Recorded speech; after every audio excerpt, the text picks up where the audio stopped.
tout de suite, on veut créer sur 350 000 emplois et faire baisser, ce que dit la feuille de route, c'est de faire baisser le taux de chômage à horizon 2030, si on récupère la pluviométrie normale, de 13% à 9%. Et aujourd'hui, on est conforté que le cap est bon parce que, comme je vous ai dit au début, il faut concéder, M. Azami, il faut concéder que le gouvernement est en train d'inverser la courbe du chômage qui au premier trimestre, est passé de 13,7 à 13,3. Driss Azami, est-ce que le représentant du RDI, Sichorki, répond à la question ou est-ce qu'il noie le poisson? Non, il ne peut pas répondre à la question parce que c'est une promesse irréalisable.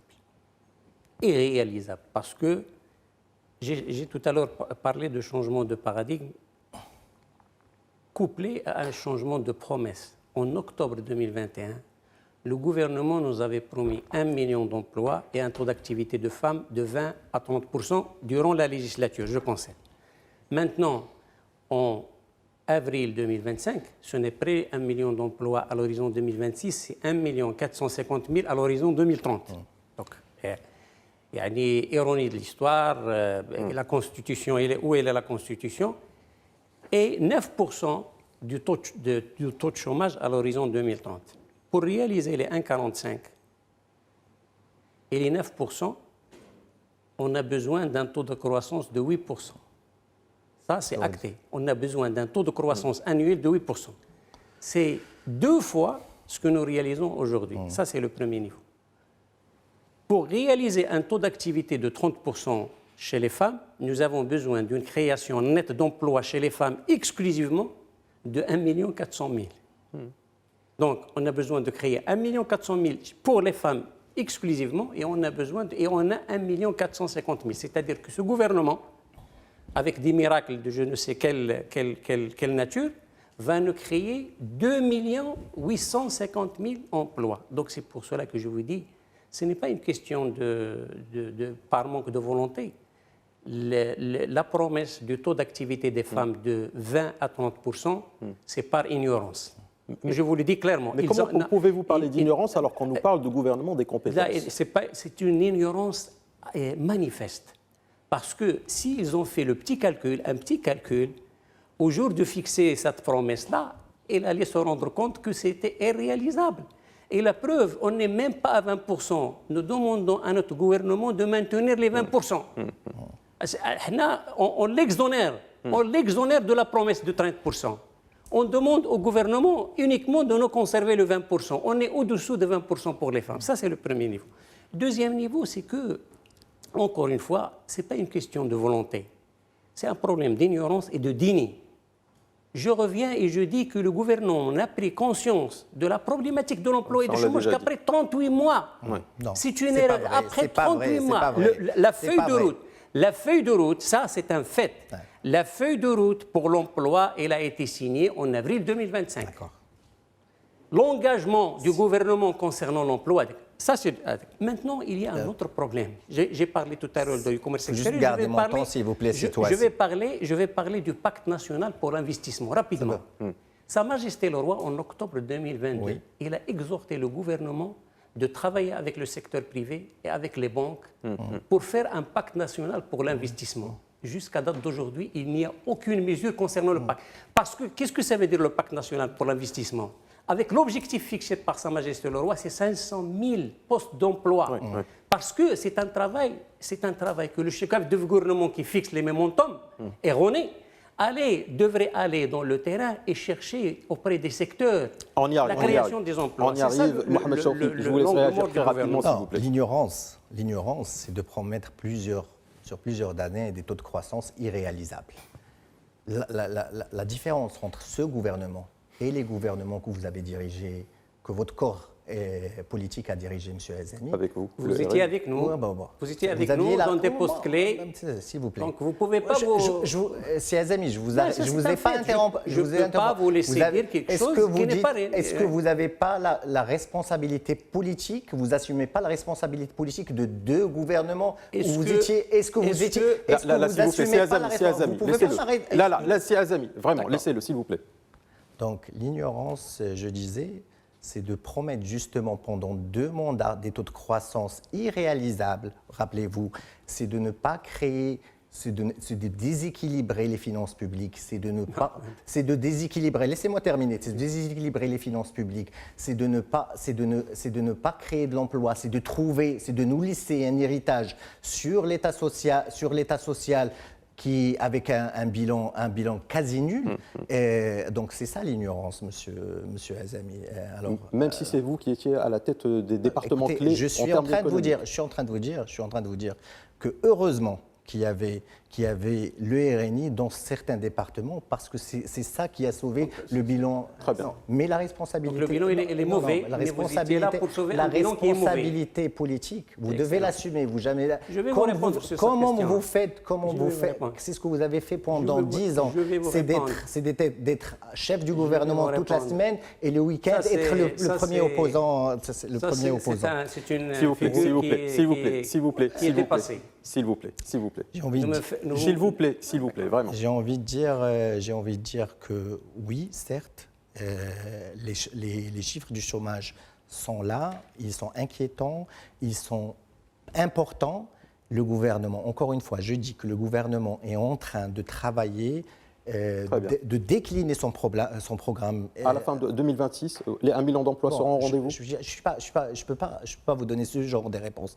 Ce que je suis en train de dire, c'est que le gouvernement crée un écosystème avec une sorte de PMO où tous les programmes doivent converger, ce qui n'a pas été fait pour la création d'emplois. La croissance doit venir après tant d'années de sécheresse, avec des crises complexes et successives. Donc c'est la croissance qui doit générer de l'emploi. Comme il ne nous reste pas beaucoup de temps, sur le pouvoir d'achat, Mohamed Chawki du RNI, vous avez été, en tout cas, pendant les législatives, on a voté massivement pour le RNI. Les citoyens marocains vous ont choisi comme premier parti du Maroc. Vous avez été élu aussi sur cette promesse d'État social. Quand on fait un tour dans les marchés aujourd'hui sur les produits alimentaires, on se retrouve avec une inflation cumulée de 30 à 40%. Comment peut-on parler d'État social quand l'alimentaire reçoit ces gifles de 30-40% sur 3 ans? Alors, la flambée des prix doit être remise dans son contexte international.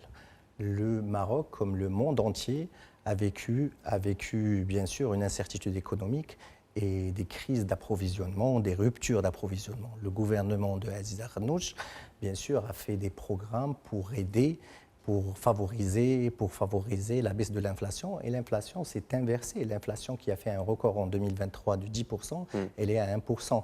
Contre des pays voisins... Je parle de l'inflation cumulée. Vous parlez de l'inflation sur une année. Quand des pays voisins sont à des inflations moyennes de 13% en Égypte, de 7% en Tunisie, de 7% en Algérie. Le gouvernement a lancé 2 programmes exceptionnels pour soutenir les agriculteurs, pour maîtriser les prix des prix alimentaires, justement. Aujourd'hui, moi, je suis député de la ruralité. Je reçois tous les jours des sollicitations pour plus de subventions de petits agriculteurs. Laissez-moi terminer mon idée. De petits agriculteurs qui demandent plus de subventions pour leur culture, de Guigou, de Ain Taoustad, qui veulent plus de subventions pour leur culture d'oignons, de pommes de terre. C'est dire l'efficacité de ces mesures de subvention à l'agriculteur. Aujourd'hui, le gouvernement travaille avec les autorités locales pour surveiller les prix au marché, pour sanctionner les intermédiaires spéculateurs, pour sanctionner les grilles d'inflationnistes. Et tout ça a donné, j'ai envie de dire, le retour à des niveaux d'inflation qui sont plus corrects. Le retour, vous le voyez, et que dire de la ménagère? Juste un mot. Et on ne peut pas dissocier ce qu'a fait le gouvernement contre l'inflation avec tout ce qu'il a fait pour préserver le pouvoir d'achat des citoyens. Très bien. Des Azami du PJD. Alors, si je parle d'efficacité, c'est une efficacité à l'inverse. Parce que l'enquête de conjoncture de l'HCP, premier trimestre 2025, qu'est-ce qu'il dit? Il nous dit qu'il y a un ressenti unanime. Ressenti, vous le dites, c'est un ressenti. C'est un ressenti. Attendez, ce n'est pas une question de ressenti. Vous ne faites pas la question un ressenti de 97,6% de citoyens disent qu'ils ont constaté, et plus de 80% disent qu'ils pourraient continuer dans ce trend-là. Ça, c'est le premier niveau. Le deuxième niveau, avec ce gouvernement en 2 années, 2022-2023, nous avons eu un cumul d'inflation de 13,3%. Il est largement supérieur à un cumul d'inflation avec les 2 gouvernements PJD. D'accord. Dans quel contexte, M. Azami? Dans quelle conjoncture, M. Azami? Attendez. La conjoncture, le baril en 2012, il était de $20. Aujourd'hui, vous êtes à $60, à $60 le baril. Aujourd'hui. Et même avant, en 2022 et en 2023, il était strictement inférieur à ce qu'il y avait. Très bien. Et les autres matières, le charbon, où est-ce qu'il était le charbon? Où est-ce qu'il était la facture énergétique? Où est-ce qu'ils sont les autres entrants? C'est un gouvernement qui est inefficace, qui dépense mal. Pour contrecarrer, soi-disant contrecarrer l'inflation, il dépense pour des fins partisanes. Oh là là. Eh oui, les 13 milliards de dirhams, vous n'allez pas passer à ça. Les 13 milliards de dirhams concernant le bétail, c'est un problème qui va vous suivre jusqu'à la fin de la vie. Parce que vous avez servi vos proches. C'est une accusation grave. C'est une accusation qui est portée et que le c'est un langage mensonger. C'est un langage mensonger, c'est de la dissimulation. C'est pas de la dissimulation. C'est de la dissimulation. C'est vraiment de la dissimulation. Franchement, c'est malhonnête que de dire ça. Que lancer ce chiffre de 13 milliards. Vous avez dépensé. Et aujourd'hui, on n'est plus à 13 milliards. Non, je ne peux pas arrêter ça. Je peux pas arrêter ça. C'est de la malhonnêteté. C'est de la malhonnêteté. C'est un discours mensonger. Alors que vous comprenez très bien. Alors que vous comprenez très bien. C'est Azami que vous avez été ministre du budget, vous comprenez très bien, vous lisez très bien les comptes nationaux et la loi de finances. S'il vous plaît, on ne s'entend plus. On ne s'entend plus. C'est 13 milliards de dirhams. Non, monsieur. Non, monsieur Azami. Non, monsieur. C'est un langage de dissimulation. Continuez S'il vous plaît. La vérité, elle est là. Vous ne pouvez pas la faire taire. S'il vous plaît, je vous donne la parole juste après. La vérité, elle est là. Laissez-le finir, s'il vous plaît. Vous ne pouvez pas la faire taire en s'en lavant. Non, monsieur. Non, monsieur Azami. S'il vous plaît. La malhonnêteté, c'est de servir les siens. Allez-y directement au sujet, s'il vous plaît. Vous êtes un gouvernement de conflit d'intérêts. Du plus haut niveau, du chef du gouvernement jusqu'à dernier partisan. Ça, c'est la réalité. C'est à la rhétorique que vous avez trouvé. Et donc, aujourd'hui, le pouvoir, les gens sentent dans leur panier qu'il y a un problème de pouvoir d'achat. Mais le problème n'est pas uniquement là. Si Chokri parle de contexte, expliquez le contexte citoyen. Mais ne dépensez pas l'argent public à droite et à gauche sans aucune contrepartie. Le point est clair. Comment on dépense cet argent? Non, s'il vous plaît, Driss Azami, s'il vous plaît, laissez-le répondre. Mohamed Chokri. Au RNI, on n'accepte pas ce discours de dissimulation, ce discours mensonger. L'opposition, vous êtes en train de clamer qu'on n'a rien fait ou qu'on a mal fait les dispositions pour favoriser le pouvoir d'achat des Marocains. Où est le pouvoir d'achat? Azami, s'il vous plaît, non. Quel aurait été le pouvoir d'achat des Marocains si le gouvernement... Laissez-moi parler. S'il vous plaît, Azami. Le soutien direct aux professionnels des transports, ce n'est pas un soutien au pouvoir d'achat des Marocains. L'exonération de la TVA sur l'usage d'eau ménager, ça c'est pas du soutien au pouvoir d'achat des Marocains. Ça, c'est de la dette en plus pour les Marocains aussi. C'est de la dette? Ben oui, parce que comment ça de la dette? Quand vous subventionnez et que vous... Non, l'exonération de la TVA, c'est de la recette en moins, c'est pas de la dette en moins, c'est de la recette en moins. C'est pas de la dette en plus. C'est de la dette en plus. Non, c'est pas de la dette en plus. C'est pas de la dette en plus. Quand vous pouvez faire des recettes. Et vous faites quoi des recettes, monsieur Azali? Vous faites quoi de recettes? Vous avez des dépenses, c'est de la dette en plus. Parce qu'on a trouvé... S'il vous plaît. S'il vous plaît.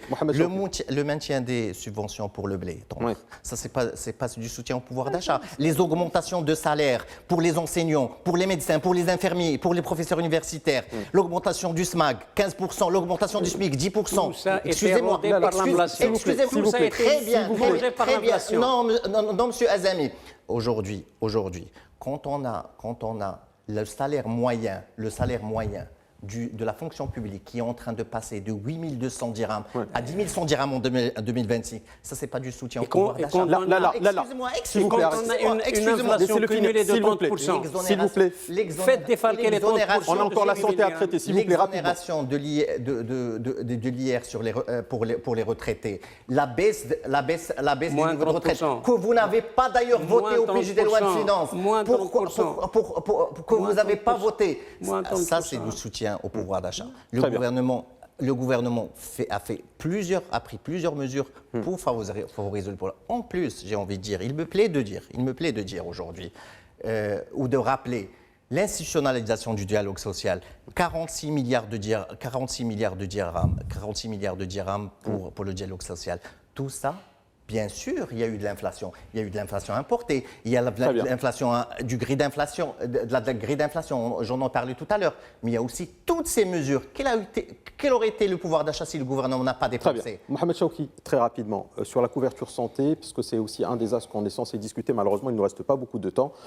Aujourd'hui, l'assurance maladie obligatoire, en tout cas dans le discours, est généralisée. Mais comment est-ce que vous expliquez que les bénéficiaires de cette assurance soient obligés, quelque part, de débourser de leur propre poche avant d'être remboursés? Est-ce que, quelque part, ça n'annule pas tous les efforts que vous faites au profit justement des citoyens? Aujourd'hui, le cap... La barrière à l'entrée est toujours là. Attendez, le cap de la protection, de la généralisation de la protection sociale est franchi. La généralisation est une réalité.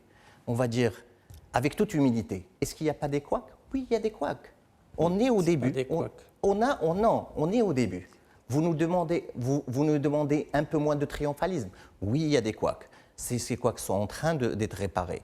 L'essentiel, c'est qu'aujourd'hui, tous les Marocains, l'ensemble des Marocains, ou la majorité des Marocains, ont une protection sociale. La protection sociale, c'est la généralisation de la couverture maladie. C'est la mota d'amende, c'est les 9,5 milliards de dirhams que prend en charge le gouvernement. C'est ça de la bonne dépense. C'est ça la bonne dépense. On ne dépense pas mal. C'est ça la bonne dépense. Excusez-moi. C'est les 26 milliards de dirhams d'aide sociale directe. Ça, c'est de la bonne dépense. Que vous avez voulu, M. Azami, que vous n'avez pas réussi à décliner.